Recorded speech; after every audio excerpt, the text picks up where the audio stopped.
Hello. We're inside because it's hotter than, well, anything you could possibly imagine at this point, over 100 degrees. And some things have happened. I put in my 2 weeks notice at work yesterday.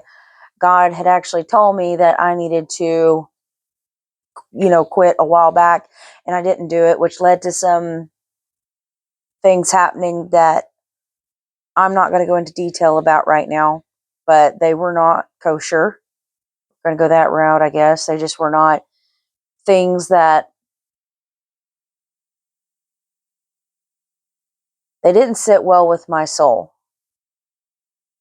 And probably with some, well, it doesn't matter.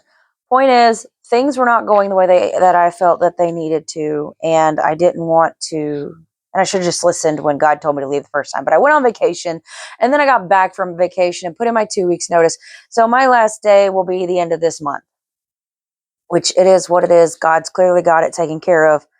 And I've been praying for a little bit. I was like, God, I really just don't know.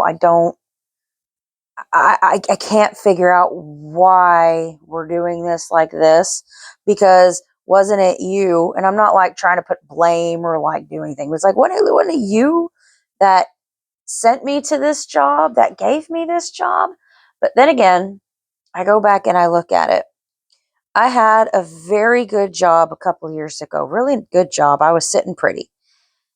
It was maybe an hour away. It was an hour drive, which, okay, cool, whatever. It is what it is.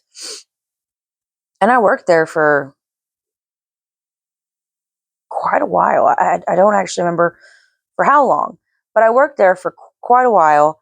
And then I was like, you know what? I really want to move back to this little town. It's not really a little town. It's a rather, it's slightly bigger, but it just has a real small town feel. So it worked. Plus it had some of the best like secondhand shops. Loved them. And I was like, you know what? We're just going to move back there. God, I want to move back there so bad. And God, I guess, either relented or was like, this is the path you needed to go on. I don't know. But anyway, he gave me the job that I wanted so desperately bad that I begged for. And then it turns out I ended up having some medical issues. So I couldn't drive there. And it was a 2-hour drive. I think it was a 2-hour drive. It was a good drive to get there. And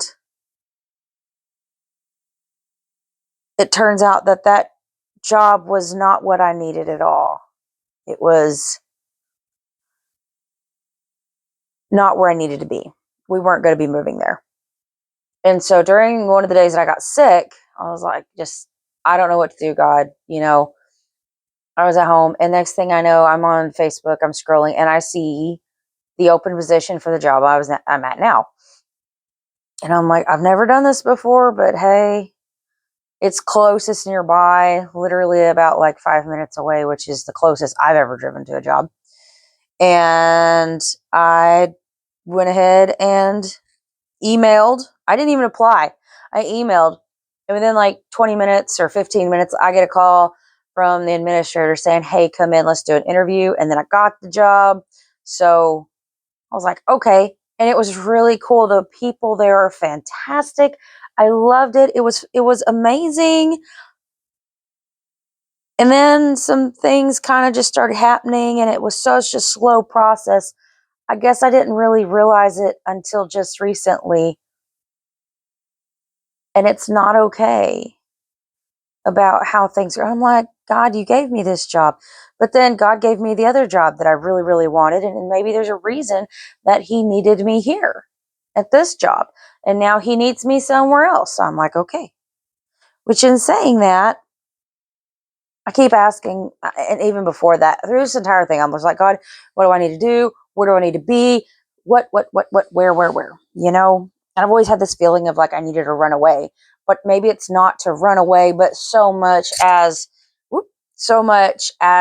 I need to just run toward him and run away from earthly thing or worldly things. So a couple of passages really stuck out to me during my prayer, during my just questioning everything. One was Deuteronomy 31:8. And the Lord, He it is that doth go before thee. He will be with thee. He will not fail thee, neither forsake thee. Fear not, neither be dismayed. Okay, well, he's talking to Moses, and which is funny because I compared my situation to Moses prior to me reading this. And so it's like, you're right. Or maybe not you're right, but here's Moses. But guess what? If I can get him through all of that, I can definitely get you through this. And I kept just like, I don't know. I didn't want to be like Gideon and be like, oh, you know what? Why don't you make the sheep's wool wet and the ground dry, and then the opposite the next day, blah, blah, blah. That's a bit much. It seemed a bit much. Now, the other one was, before I go further, some of these words, some of the book names, I cannot pronounce them.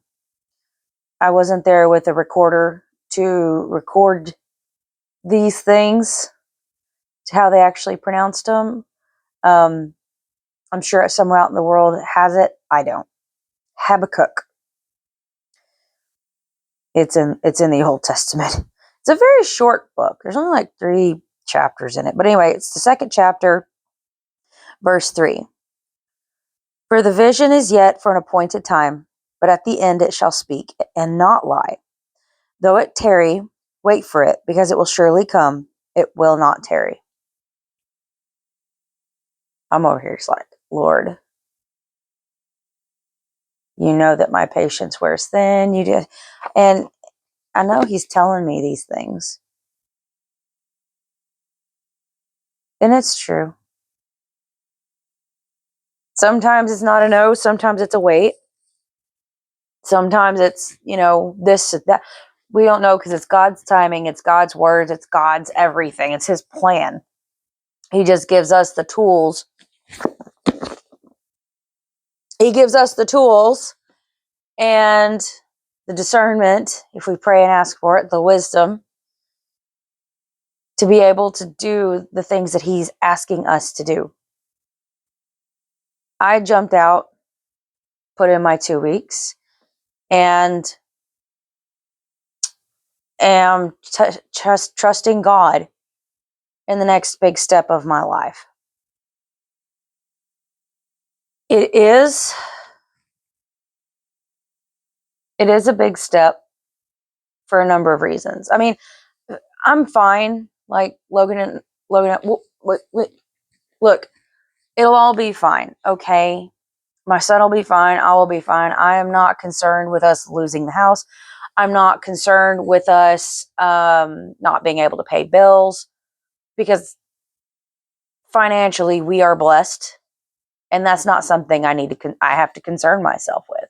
It'll be a little tighter than usual, sure, but I've definitely been through worse, and God has been with me going through all that. What else how else can I be like, oh yeah, I got through all these things by myself? No, I didn't. Maybe that was something I said before, but over the last couple of years, I've just been realizing that that's not true. I didn't get through these things by myself. It may have looked like it, but I wasn't by myself. I wasn't by myself the entire time. I had someone with me. And this, bloop, and everything else that has come, all the blessings that I have gotten since, just, there's no other way to describe what has happened. But I wanted to share that today because it was like, oh my goodness, revelation time, Not this revelation. That's a different, oh boy. But anyway, thanks for stopping by. Don't you just love my old red couch? All right, see y'all later. Oop, that's the picture one again. I nearly took another picture. Whoops.